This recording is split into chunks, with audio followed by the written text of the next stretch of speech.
अस्सलाम students. Next chapter आज हमने स्टार्ट करना है file handling in C.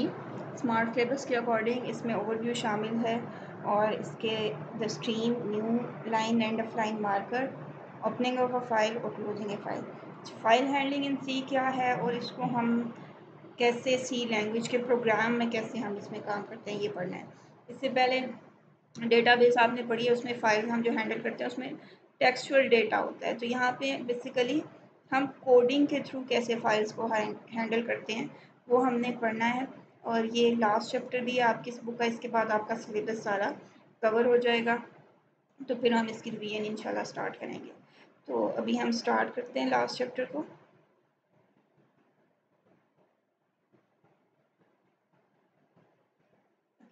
Last chapter जो है हमारे पास फाइल हैंडलिंग इन सी, ये बहुत थोड़ा सा ही इंक्लूडेड है, तो इसको भी आपने ऑब्जेक्टिव के लिहाज से ही प्रिपेयर करना है। और जो इसमें सेंटेक्स जैसे फंक्शंस के जो सेंटेक्स थे वो मैंने आपको साथ साथ बताए थे। ऑब्जेक्टिव के लिहाज से ये नहीं कि आपने सेंटेक्स को भी बिल्कुल छोड़ देना है।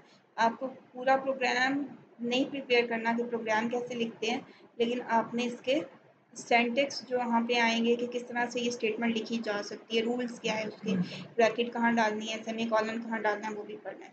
Okay, file handling in C language. तो अभी तक हमने जितने प्रोग्राम्स किए हैं तो उन सब में आपने ये देखा कि वो डेटा हमारा कहाँ पे स्टोर होता है, वेरिएबल्स के अंदर। और अभी लास्ट लेक्चर में ही हमने पढ़ा कि दो तरह के वेरिएबल्स होते हैं हमारे पास, लोकल वेरिएबल्स और ग्लोबल वेरिएबल्स। लोकल वेरिएबल्स में डेटा उस वक्त तक स्टोर रहता है जब तक वो उस मॉड्यूल और पार्ट में जो है, जिस पार्ट में ऑफ प्रोग्राम या जिस मॉड्यूल में वो क्रिएट हुए होते हैं, जब वो पार्ट, वो मॉड्यूल या फंक्शन स्टार्ट होता है तो डेटा वेरिएबल बनता है, और जैसे ही फंक्शन एंड होता है वो डेटा वेरिएबल भी डिस्ट्रॉय हो जाता है। इसका मतलब हमारा डेटा डिलीट हो जाता है, तो इसलिए इसको टेम्पररी बोलते हैं।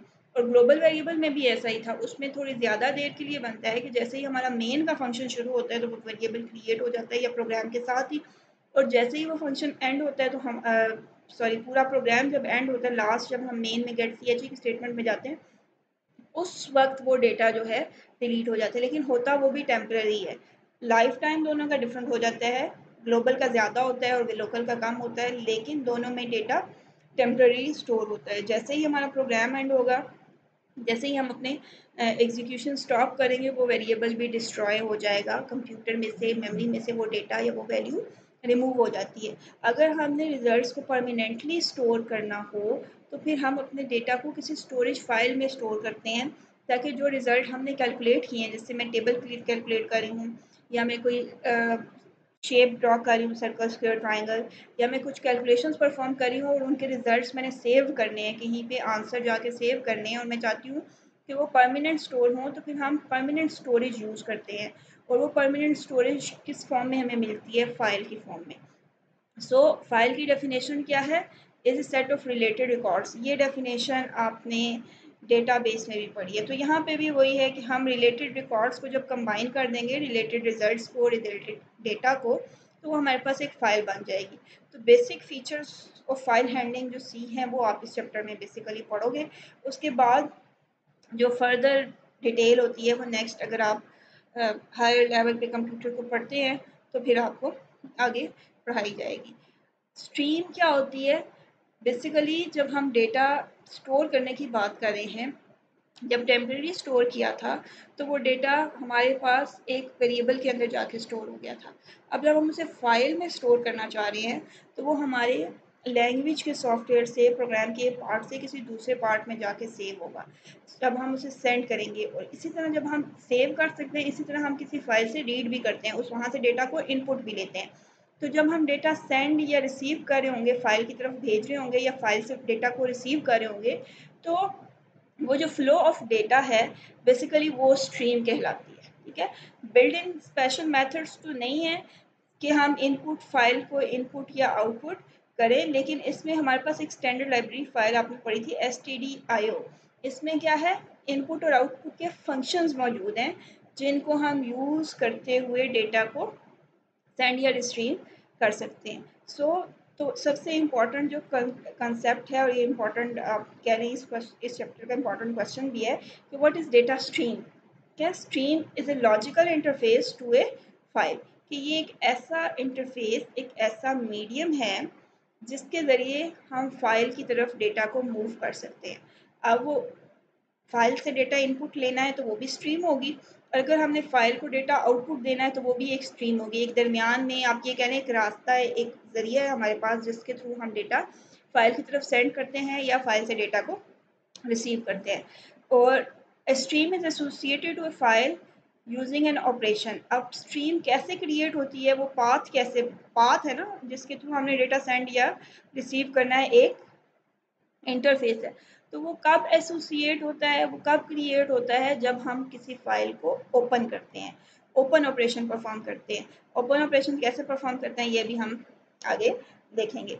तो जब हम फाइल को ओपन करते हैं तो हमारे प्रोग्राम जो सी लैंग्वेज का कोड हम लिख रहे हैं include stdio डॉट पूरा वो इंटरफेस, उसके दरमियान में और वो फाइल जिससे हम डेटा कनेक्ट कर रहे हैं, उन दोनों के दरमियान में एक पाथ, एक इंटरफेस बन जाता है और उसको हम क्या बोलते हैं, स्ट्रीम। और जैसे ही वो फाइल क्लोज होती है तो वो डिसएसोसिएट हो जाता है, उनके दरमियान में वो कनेक्शन ख़त्म हो जाता है। तो सिंपली कनेक्शन बिल्ड कब होता है, फाइल के दरमियान में और प्रोग्राम के दरमियान में, जब ओपन ऑपरेशन होता है, जब उस फाइल को ओपन करते हैं। और जब वो फाइल क्लोज होती है तो वो कनेक्शन ख़त्म हो जाता है, लेकिन जो हमने डेटा ट्रांसफ़र किया होता है वो सेव रहता है उस फाइल में। यहाँ पे ये था कि जैसे ही प्रोग्राम ख़त्म हुआ, डिस्कनेक्ट हुआ कंपाइलर से, तो डेटा भी लॉस हो गया, लेकिन फाइल में जाने वाला डेटा जो है वो सेव रहता है। सिर्फ वो जो कनेक्शन, जो एक स्ट्रीम थी जो डेटा को ट्रैवल कर रही थी बिटवीन फाइल और प्रोग्राम, वो क्लोज होती है और वो ओपन होती है। तो दो तरह की स्ट्रीम्स होती हैं, एक हमारे पास टेक्स्ट स्ट्रीम होती है और इसमें हम क्या भेजते हैं, सीक्वेंस ऑफ करैक्टर्स और टेक्स्ट वैल्यूज़, करैक्टर्स हमने भेजने हैं तो वो हमारे पास टेक्स्ट स्ट्रीम के थ्रू जाएंगे। May not be one to one relationship between the characters written and those in external device, के जो हम करैक्टर्स लिख रहे होते हैं या जो एक्सटर्नल डिवाइस की तरफ जा रहे होते हैं वो वन बाय वन, उनके दरमियान में कोई डायरेक्ट लिंक नहीं होता। तो text stream is a sequence of characters. जब आप सीक्वेंस ऑफ करैक्टर्स को भेजेंगे, टेक्स्ट को भेजेंगे, तो वो आपके पास टेक्स्ट स्ट्रीम कहलाएगी। और बाइनरी स्ट्रीम क्या होगी, सीक्वेंस ऑफ बाइट्स। जब आप टेक्स्ट को या डेटा को बाइट्स में कन्वर्ट करके 0 और 1 की फॉर्म में कन्वर्ट करके भेजेंगे बाइनरी फॉर्म में, तो वो सीक्वेंस ऑफ, वो क्या कहलाएगी, बाइनरी स्ट्रीम कहलाएगी। तो इनके शॉर्ट क्वेश्चन आपने प्रिपेयर करने, टेक्स्ट स्ट्रीम क्या होती है और बाइनरी स्ट्रीम क्या होती है, ये आपकी बुक में मौजूद होंगे ये क्वेश्चंस। तो इनकी वन टू वन रिलेशनशिप होती है, टेक्स्ट स्ट्रीम की वन टू वन रिलेशनशिप नहीं होती। इसके बाद देखिए नोट में क्या लिखा हुआ है, a file refers to a disk file, the screen, the keyboard, a port, a file on tab and so on, की किसी भी किस्म की फाइल हमारे पास हो सकती है, हमारी स्क्रीन पे मौजूद हो सकती है, डिस्क में हो सकती है, कीबोर्ड के थ्रू हम डेटा इनपुट अगर दे रहे हैं या हम किसी यूएसबी में डेटा जाके सेंड कर रहे हैं, सेव कर रहे हैं, तो किसी भी किस्म की टेप पे हम फाइल क्रिएट कर सकते हैं। ओके, इसके बाद क्या है, new line and end of marker. अच्छा, जब हम, मैं एक फ़ाइल की बात करती हूँ तो अभी भी देखिए मैंने ये एक फ़ाइल ओपन की हुई है, ये फ़ाइल बेसिकली पीडीएफ फाइल है जिसमें टेक्स्ट मौजूद है मेरे पास। तो इसी तरह की हम टेक्स्ट फाइल को भी क्रिएट कर देते हैं, ठीक है, तो उसमें डेटा सेव होता है और उससे ही डेटा रिसीव हम कर रहे होते हैं। तो new line and end of file marker दो पॉइंटर्स होते हैं, ये कह लें कि दो हमारे पास एक मार्कर्स होते हैं जिनके थ्रू हमें पता चलता है कि अब नई लाइन शुरू होने लगी है और अब हमारी फाइल एंड हो गई है। अब देखिए यहाँ पे ये न्यू लाइन शुरू कब होती है, मोस्टली जब हम टाइप कर रहे होते हैं कीबोर्ड पे और इंटर का बटन प्रेस करते हैं, तो इसका मतलब होता है अब हमें नेक्स्ट लाइन पे चले जाना है वर्ड पे काम करते हुए। तो इंटर की is basically new line marker, कि हमें कब पता चलेगा कि नई लाइन शुरू होगी है, जब हमारे पास इंटर की प्रेस होगी। इसी तरह एंड ऑफ फाइल जो है, ये फाइल जब एंड होती है तो जब कंप्यूटर में ये स्टोर होती है, क्योंकि कंप्यूटर में बाइनरी फॉर्म में डेटा स्टोर हो रहा होता है, तो हर फाइल के एंड पे एक स्पेशल सिंबल यूज़ हो जाता है जो बताता है कि यहाँ पे ये फाइल एंड होगी, अब इसके आगे कोई डेटा मौजूद नहीं है तो उसको हम एंड ऑफ फाइल मार्कर बोलते हैं। Text file is named collection of character saved in secondary storage. अब टेक्स्ट फाइल होती क्या है, उन्होंने इसको डिफाइन किया है, इसमें कलेक्शन ऑफ कैरेक्टर्स होते हैं, अल्फ़ाबेट्स हो सकते हैं, सेंटेंस। ये एक टेक्स्ट फाइल है जिसमें हमारे पास सिंबल्स हैं, टेक्स्ट हैं, नंबर्स हैं, हमारे पास डिफरेंट मार्क्स हैं। ये सारी बेसिकली, ये देखिए आपको लाइंस नज़र आ रही हैं, नंबर्स नज़र आ रहे हैं, ये क्या है, एक टेक्स्ट फाइल है। So a text file has no fixed size. अब हमें कोई नहीं पता कि ये कब शुरू हो रही है, कब एंड होगी। शुरू का तो चले स्टार्ट ऑफ द से हमें पता होता है, लेकिन एंड में उसमें 1 पेज है, 2 पेज है, 3 पेज हैं। अगर 3 पेज हैं तो वो तीसरा पेज फुल है, हाफ है, उसमें 4 लाइन्स है, 5 लाइन्स हैं। एंड का हमें उसकी साइज़ का एग्जैक्टली पता नहीं होता। तो the mark eight the end of file, text file, special end of file character is placed after the last character in file. तो जो हमारे पास फाइल होती है जिसमें हम डेटा सेंड कर रहे होते हैं, उसके एंड पे सिर्फ ये पता करने के लिए कि जब हम किसी फाइल से डेटा रीड कर रहे हों तो हमें पता चल जाए कि अब एंड आ गया है, एक end of file character save किया जाता है जिसे EOF ही बोला जाता है, सी में, EOF कैपिटल में। EOF डिफाइंड, इसके एब्रीविएशन भी है और यही कैरेक्टर यूज होता है जो कि बताता है कि अब हमारे पास फाइल जो है वो एंड हो गई है। और जब हम कोई फाइल क्रिएट करते हैं नोट पैड पे, तो प्रेसिंग इंटर की uses a new line character. तो जब भी हम इंटर की प्रेस करते हैं तो इसका मतलब है कि अब नई लाइन शुरू हो जाएगी। मैंने यहाँ पे 2 लफ्ज़ लिखे और मैं इंटर प्रेस करूँगी तो वो नेक्स्ट लाइन पे आ जाएगा। मैंने ये पूरी लाइन लिखी, इंटर प्रेस करूँगी तो वो नेक्स्ट लाइन पे आ जाएगा। और लैंग्वेज के अंदर नेक्स्ट लाइन के लिए आपने ये पढ़ा था, आपके पास एस्केप सीक्वेंस जो यूज़ होता है \n का, तो ये हमेशा यूज़ होता है जब फाइल हम क्रिएट, हमें नज़र नहीं आ रहा होता फाइल में, लेकिन ये फाइल में मौजूद होते हैं जो बताते हैं कि यहाँ पे नेक्स्ट लाइन शुरू हो गई है और यहाँ पे फाइल एंड हो गई है। देखिए नीचे एक एग्जांपल लिखी हुई है, उन्होंने एक फ़ाइल क्रिएट की है, तो जैसे ही नेक्स्ट लाइन शुरू होगी उसके एंड पे उन्होंने नेक्स्ट लाइन का सैंपल डाला हुआ है। ये हर फाइल में मौजूद होता है ताकि फ़ाइल को जब हम दोबारा ओपन करें, रीड करें तो हमें पता हो कि एंड ऑफ फाइल कहाँ हो रही है और नेक्स्ट लाइन कहाँ से शुरू हो रही है। ये देखें यहाँ पे भी एंड ऑफ फाइल इसको रिप्रेजेंट कर रहा है और ये नेक्स्ट लाइन को रिप्रेजेंट कर रहा है। तो एंड ऑफ लाइन का मार्कर क्या होता है, /n। और ये कब आता है, जब हम इंटर की प्रेस करते हैं।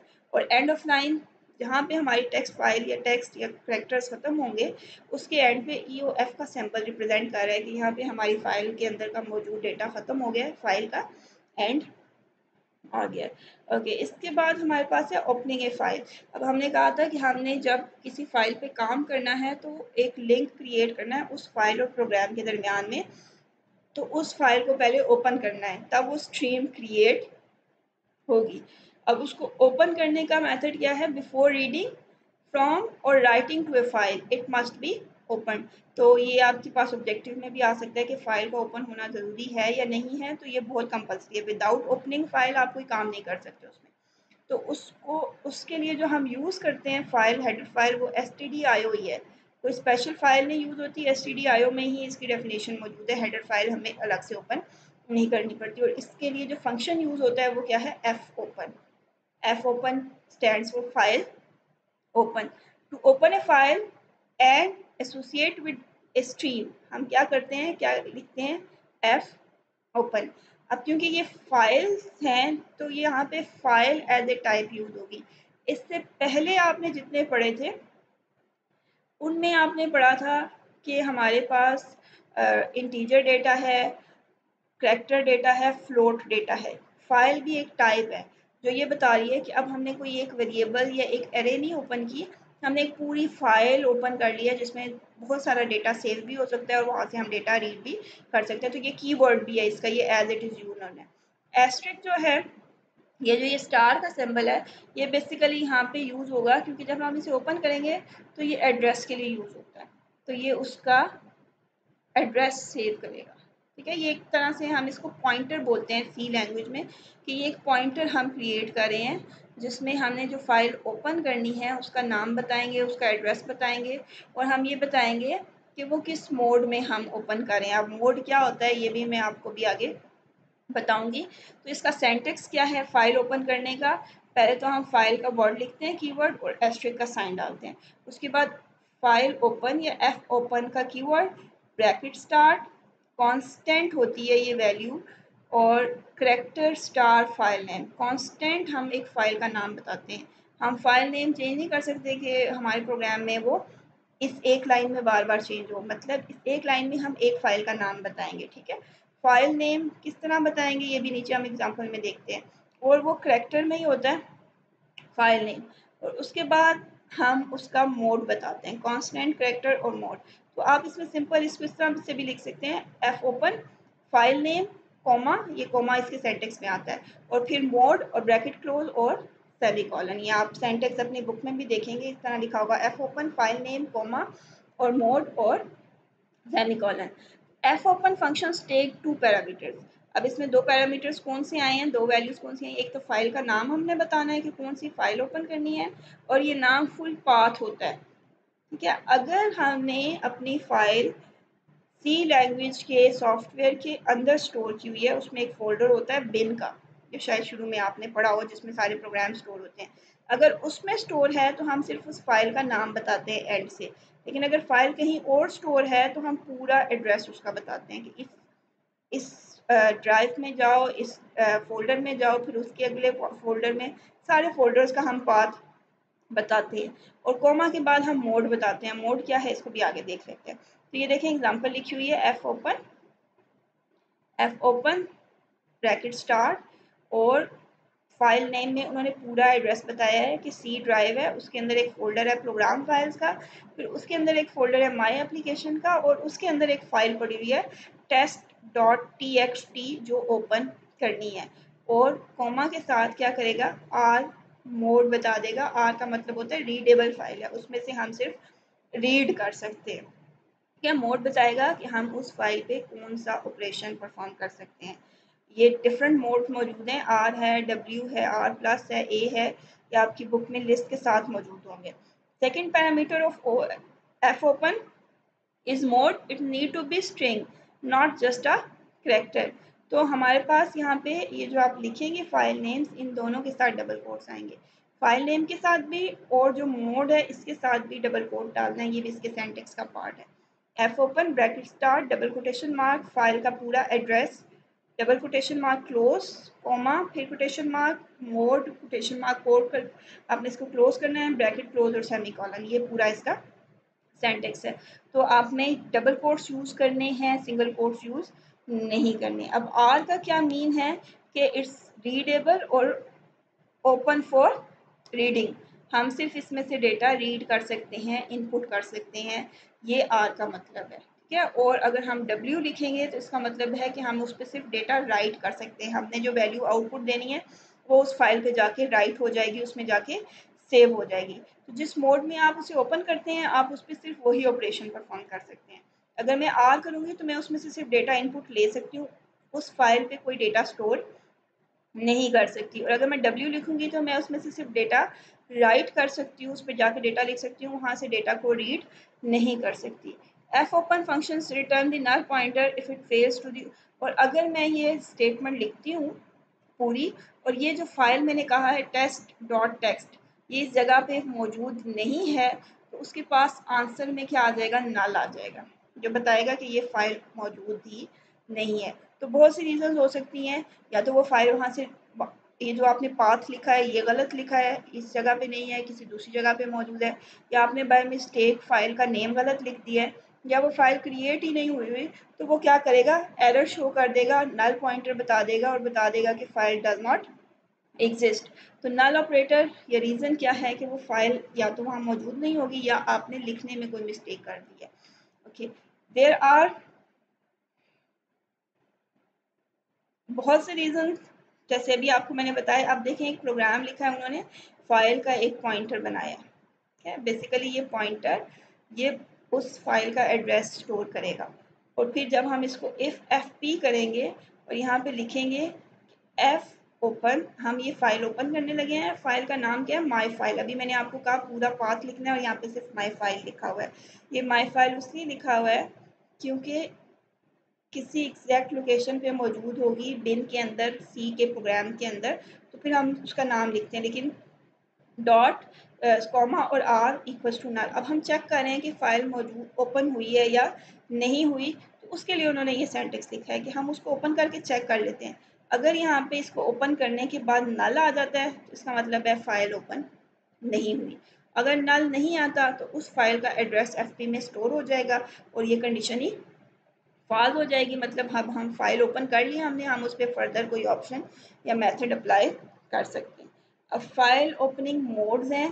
आर मैंने आपको बताया रीडिंग के लिए, इनपुट के लिए यूज़ होता है। और जब आपने आर मोड में ओपन करना है तो फाइल को लाजमी पहले से मौजूद होना चाहिए।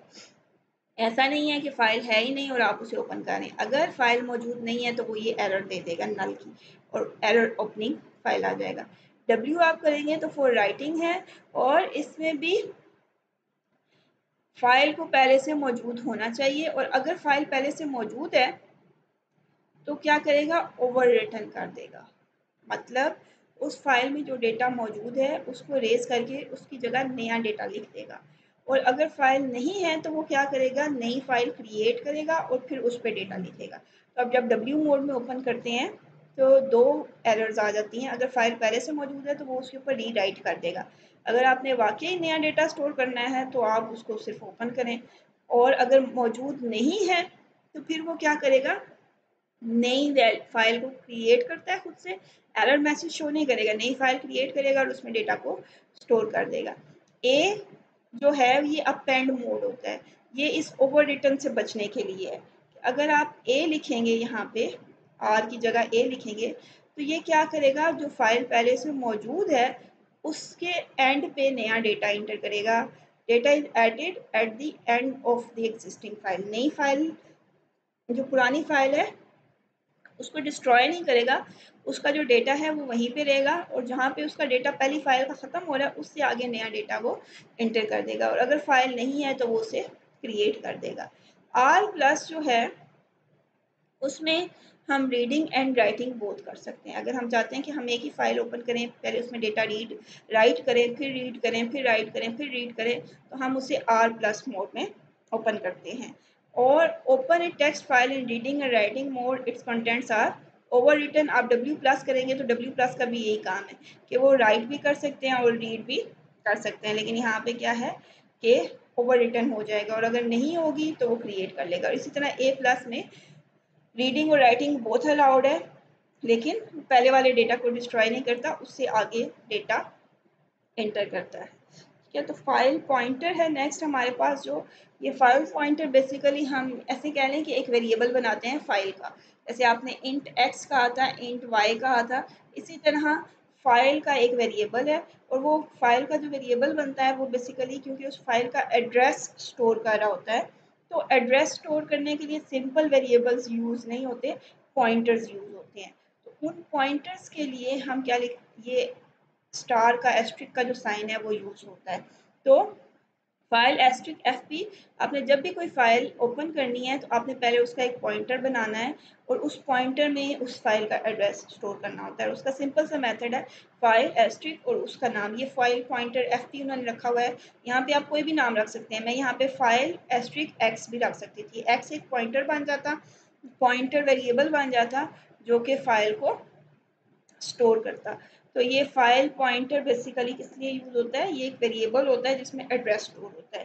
तो क्योंकि हम फाइल का एड्रेस स्टोर कर रहे हैं तो इसलिए हम इसे फाइल का पॉइंटर बनाते हैं।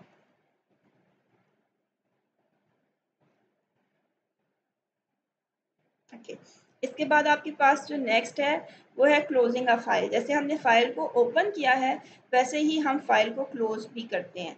फाइल को क्लोज करना इसलिए ज़रूरी होता है कि अगर आप फाइल क्लोज नहीं करेंगे तो वो मेमोरी, जो हमने फाइल जब ओपन करते हैं तो वो मेन मेमोरी में आके स्टोर होती है। तो जब तक वो फाइल ओपन रहेगी हमारी जो मेन मेमोरी है वो रिजर्व रहेगी। अगर हमारा काम कंप्लीट हो गया है और मेन मेमोरी हम अपनी स्टोरेज को सेव करना चाहते हैं, हम क्या करेंगे, फाइल को क्लोज कर देंगे। आप अपने प्रोग्राम में कहीं पे भी फाइल को क्लोज कर सकते हैं। लाइक मैंने दूसरी तीसरी स्टेटमेंट में फाइल ओपन की, 4 5 6 स्टेटमेंट में फाइल यूज़ की और 7 स्टेटमेंट में जाके फाइल को मैं क्लोज कर सकती हूँ। उसके बाद बाकी स्टेटमेंट्स को एग्जीक्यूट कर सकते हैं। तो इसका भी सिंपल मेथड है, जैसे एफ ओपन लिखते हैं वैसे ही एफ क्लोज लिखते हैं। और जो फाइल हमने ओपन की होती है उसका एड्रेस, अभी हमने कहा कि हम एक पॉइंटर में स्टोर करते हैं, उसका आप नाम दे देते हैं। क्या ये चीज़ें कंपलसरी नहीं है, उसकी डेटा टाइप बता रहे हैं। या उसमें किस किस्म का डेटा मौजूद है और उसका पॉइंटर या तो हम क्रिएट करें, पहले से हमने क्रिएट किया हुआ है तो हमें लिखने की ज़रूरत नहीं है। तो हम क्या लिखते हैं, एफ क्लोज, और उसके अंदर उस फाइल का पॉइंटर का नाम दे देते हैं और वो क्या करेगा, उस फाइल को क्लोज कर देगा। F close function closes the file associated with F P, कि जो हमने फाइल ओपन की है उसका एड्रेस एफ क्लोज में आप लिखेंगे तो वो फाइल को क्लोज कर देगा। फाइल क्लोज करने का मतलब क्या है कि वो जो स्ट्रीम, जो लिंक हमने क्रिएट किया था वो क्लोज हो जाएगा।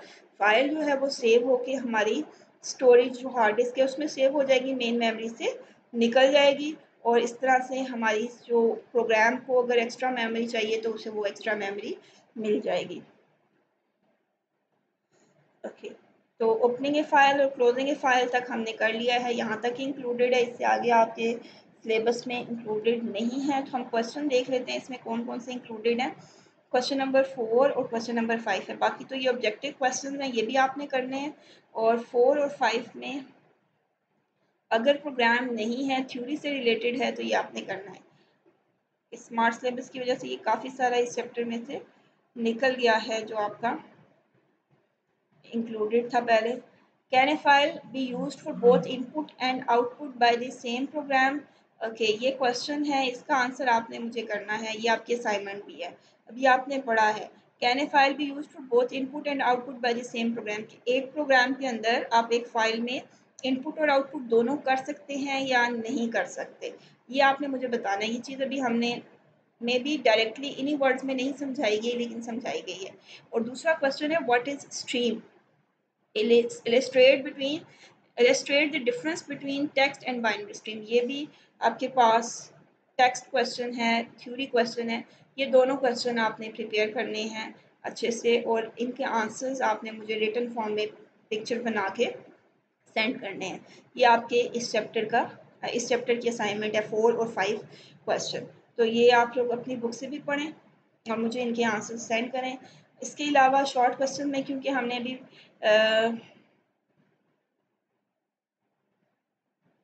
ओके, टाइपिंग मोड्स आपके पास फाइल के इंक्लूडेड नहीं है, फाइल पॉइंटर इंक्लूडेड नहीं है, तो ठीक है, इसके बाकी क्वेश्चंस फिर आपके पास नहीं आएंगे। जी, आज आपका ये बुक सिलेबस जो है वो कवर हो गया है।